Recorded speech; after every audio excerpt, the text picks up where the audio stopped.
Tauhid. Ya napa nggih ngelatih napa? Tauhid. Setan itu kepinginnya wong itu gak berpikir. Sehingga terjadilah teori tobiyah. Tobiyah itu alam ini wujud dengan dirinya sendiri.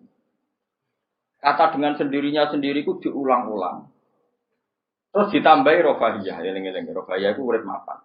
Butuh kelon-kelon, butuh mangan-mangan, butuh turu-turu, butuh dugem-dugem. Karena orang ini sudah mendewakan hawa nafsu. Sehingga kenyamanannya ya kelon, seks, turu, jagungan, semuanya seperti itu. Nah, ini yang dikritik orang tasawuf. Sebab itu awal kekafiran adalah rofahiyah, hidup poya-poya. Karena dengan poya-poya ini orang tidak pernah berpikir serius, akhirnya tidak menemukan Tuhan. Sampai akhirnya ada paham komunis, ateisme, nihilisme. Saya itu pernah ketemu orang ateisme. Tanya saya gini, Pak Bah, saya ini cara berpikir ateis. Saya mau iman, kalau Anda bisa membuktikan Tuhan itu siapa? Lalu buktinya apa kalau ada Tuhan?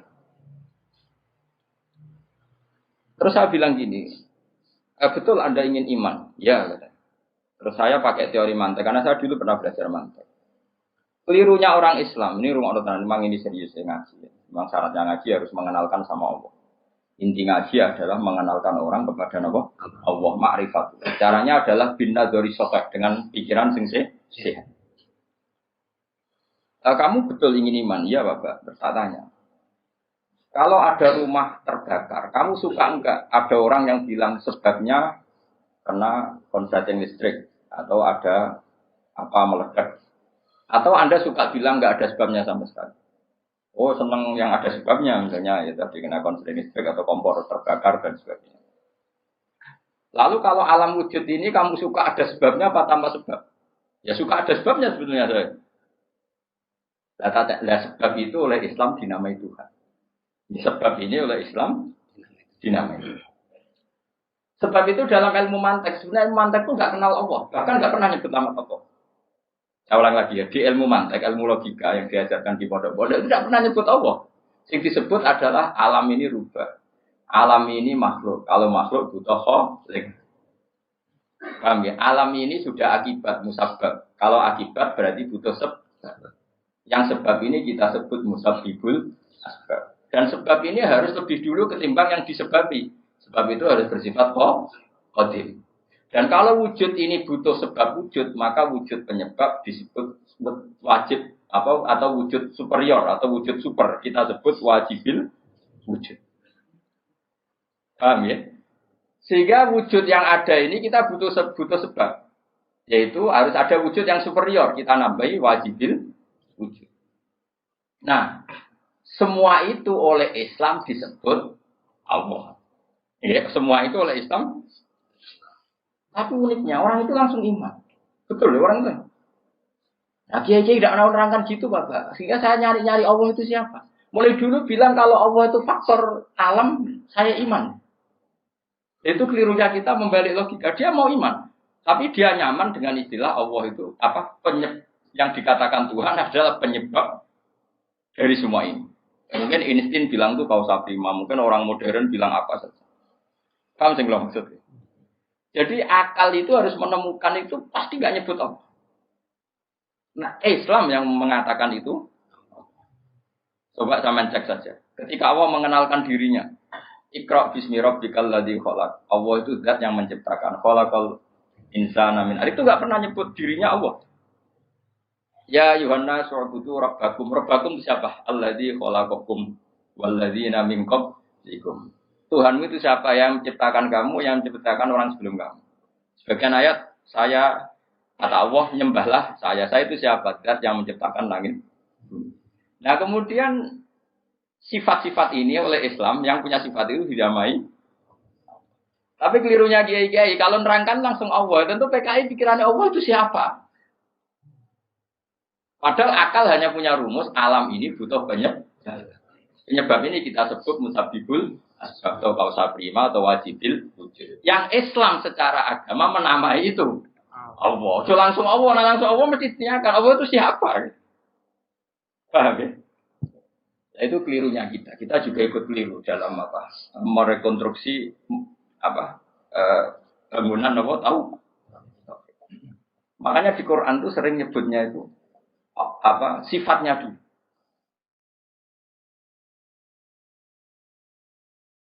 Ini penting saya utarakan. Jadi ini penting sekali ya karena nanti sampean senajan to muridku, kalau muridnya Mbah Mun, muridnya Bapak, nanti muridnya Nabi, nanti ketemu mungkar nakir.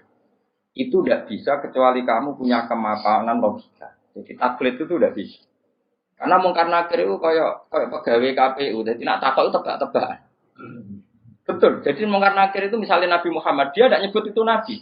Mataku fi hadzal rajul. Jadi enggak mataku fi hadzal. Yang diajarkan mudin itu formalitas standar mungkin kompilasi hukum Islam atau apa. Itu sebetulnya enggak tahu saya. Kalau di Bukhari di Muslim, malaikat mungkar nakir tanya gini, mataku fi hadzal rajul. Bagaimana komentar kamu tentang hadzal rajul? Bukan Nabi misalnya. Lelaki itu siapa? Padahal maksudnya lelaki itu adalah Rasulullah SAW. Tapi supaya pertanyaannya lebih sulit, coba kamu komentar lelaki itu siapa? Terus di situ di Bukhari diterangkan fa'amal munafik, fa'amal murtad. Orang munafik atau murtad, orang yang ragu. Terus dia komentar, kata orang-orang sini dia nabi, makanya saya ikut-ikutan bilang dia. Itu didefinisikan, dikategorikan orang munafik. Kalau cara ngomong, saya dengar-dengar kata orang dia nabi ya, saya ikut-ikutan bilang dia. Oh itu diantem ya malaikat.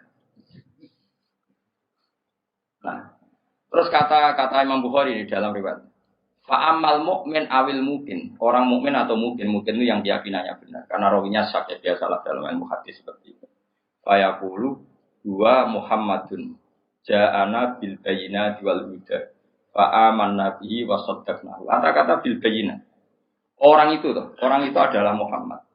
Dia nabi yang datang ke kita bil bayyinat dengan bukti yang begitu jelas. Maknanya bayyinat wal huda dan membawa petunjuk. Misalnya begini, ini yang saya alami. Kamu boleh copy paste, boleh ngeblas pikiran saya, tapi saya tidak menjamin mungkar nakir mengasisi karena syaratnya harus dari pikirannya sendiri. Tapi kita warai kerpean ya, loh. Misalnya begini, ini saya dan saya tanggung jawab sampai ketemu Allah. Aku roh kanjeng Nabi nak Nabi itu mergo ajaran sholat. Saya loh. Meskipun saya tentu sudah iman dengan barokahnya Quran, hadis, guru-guru kita sudah iman. Tapi aku roh Nabi nak Nabi tenan itu gara-gara sholat. Yaitu Nabi ngendikan as-sholatu imaduddin, sholat itu cagai aku. Coba kalau dia seorang raja, ngapain menjadikan orang dikon sujud ning pangeran, dikon rukuk, dikon happy ning pangeran. Itu satu, as-sholatu imaduddin. Terus Nabi ku mati-matian. Nah, ana sahabat gak sholat jamaah. Itu jare Nabi sekali-kali wong tak kon ngimami santri. Aku gak ngimami.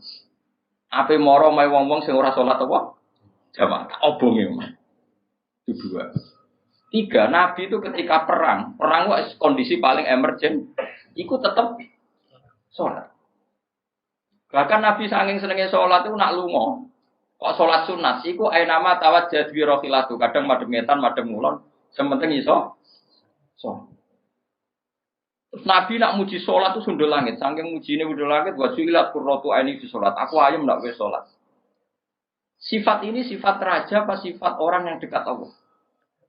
Itu pasti nubuah. Gak mungkin orang akal sehat. Misalnya orang yang jadi presiden, kepinginnya ya suworo. Kepingin jadi rojo, kepinginnya monarki anak turunnya jadi. Ini ndak itu semua. Gak mungkin kalau gak nabi kok orang punya berpikir sholat gitu, paham? Contoh. Jadi gak mungkin ide sholat itu kalau gak keluar dari seorang nabi. Dan itu dibuktikan perang ya sholat, bahkan beliau mewajibkan angger wong ijokno nyawane wajib raiso ngadeg luguh, raiso luguh, laya-laya raiso mengkas-mengkis lah sholat ning atine. Pokoknya yang berbau sholat bahkan gak ditoleransi ditinggal sama sekali karena ini hubungan manusia dan Allah. Saya pikiran gue sederhana, orang mungkin mau di pikiran gue kok gak nabi kok gak. Apa Einstein punya pikiran gitu? Isaac Newton misalnya, atau tokoh dunia Aristoteles, Plato, meskipun bisa sudah menemukan benda ini relatif. Ya mestinya relatif. Misalnya manuk doro, ya rumah no, misalnya manuk apa merpati atau manuk kentilang, itu cara wong-wong rak manuk yang tidak sangar, tidak ganas. Sing ganas itu manuk apa bidung atau manuk apa elang. Mergo elang iso mangan derkuku. Iya jare derkuku elang itu ganas. Tapi jare ular. Jare ular tetap derkuku apa? Ora iku sing manuk-manuk lemah itu. Empret yo ganas ngene korban. Ya ta.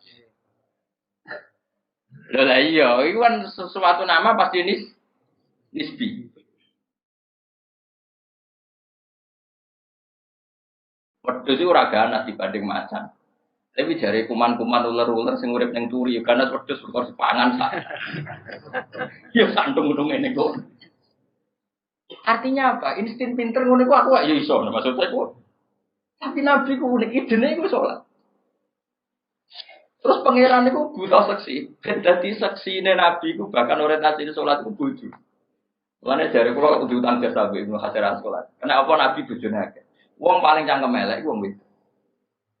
Lha iku bojone Nabi ku pirang-pirang, kudune kan mantau. Wong jenenge ana marwah akeh kudune mantau. Tapi terus ditakoki kenangane we Nabi yo sholat. Dari Aisyah, di bojo gandeng Nabi yo repot. Aku wis turu ning ngarepe, terlentak ngono yo tetep tinggal. Bojoku duwe kenangan kok kowe ngono to ora.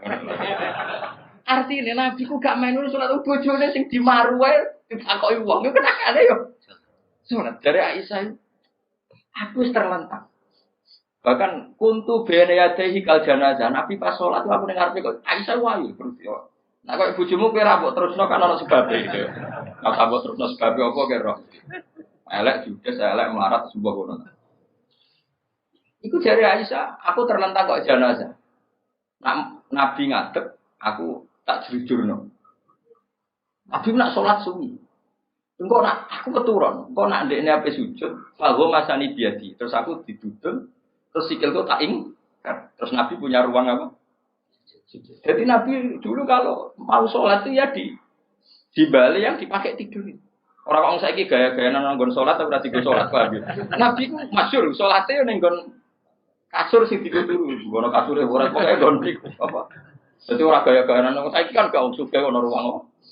Salat nganti ono sawange ya Allah. Enggak tok tapi ora tau. Nabi itu sederhana. Lagi-lagi kenangannya apa? Salat. Kayak kenangannya istri-istri Nabi sampai do iso nirokno salatin. Ummu Aiman itu tanggane Nabi duwe anak dadi cadal rupane Anas. Dolan ning gone Anas. Iku yo bareng dolan bar disugoi, iki jongko tak kei hadiah. Napa ya Rasulullah? Ayu maudiin tuhibbu an usolliya fi di panggonan sing kowe seneng aku salat niku. Niki ya Rasulullah, sere Anas kenangane. Aku duwe kloso sing wis rada elek, tak lapi sithik terus Nabi salat di situ. Dadi kaya apa? Kuwi iku gak mungkin wong kok duwe ide sholat.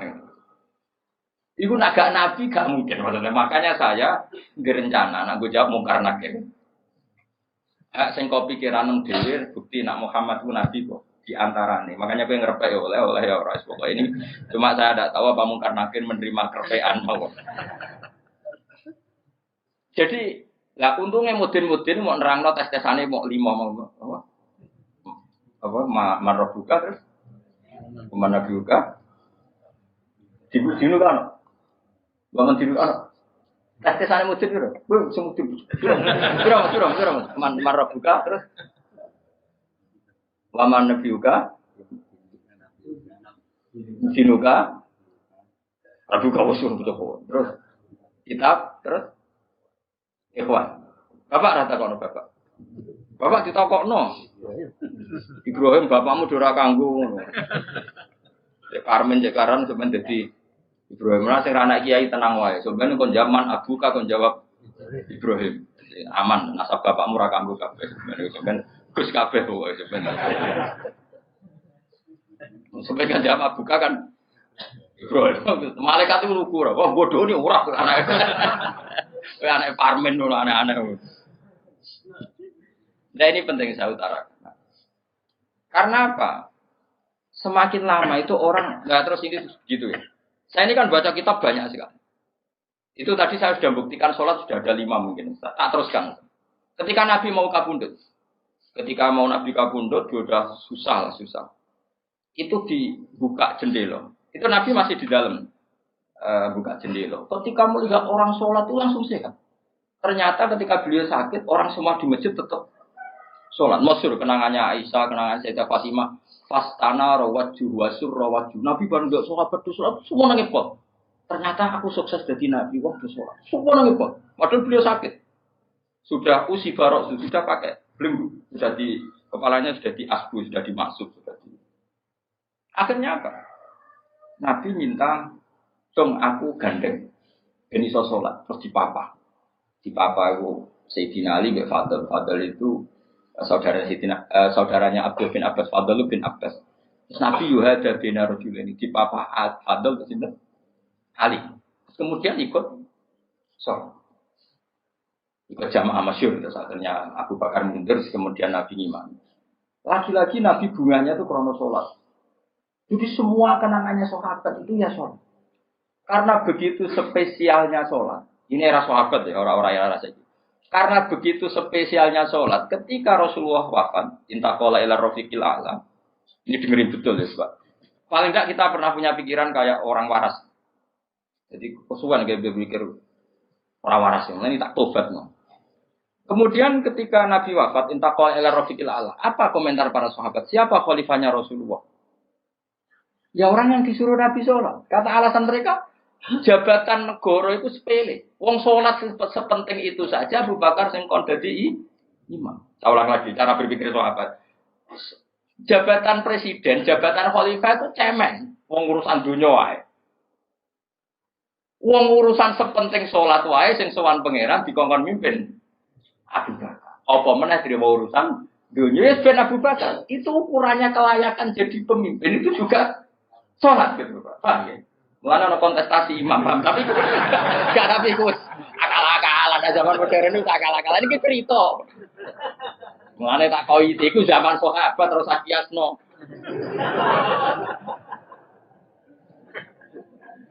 Ya, tapi sampean pernah dengar toh ketika sahabat milih Abu Bakar alasannya apa? Karena Abu Bakar ditunjuk ngimami sholat. Terus pikiran mereka sholat sepenting itu saja oleh Rasulullah diridakno. Dipimpin Abu Bakar, dia juga khalifah Abu Bakar. Kayak apa urgensinya sholat sampai semuanya rujukan. Terus Nabi juga ngendikan, somben jongko enak yang masak, itu amaliannya itu rapati dihisab. Pertama dihisab itu sholat, terus sholat Allah itu liane gampang. Lagi-lagi sholat yang dipuji.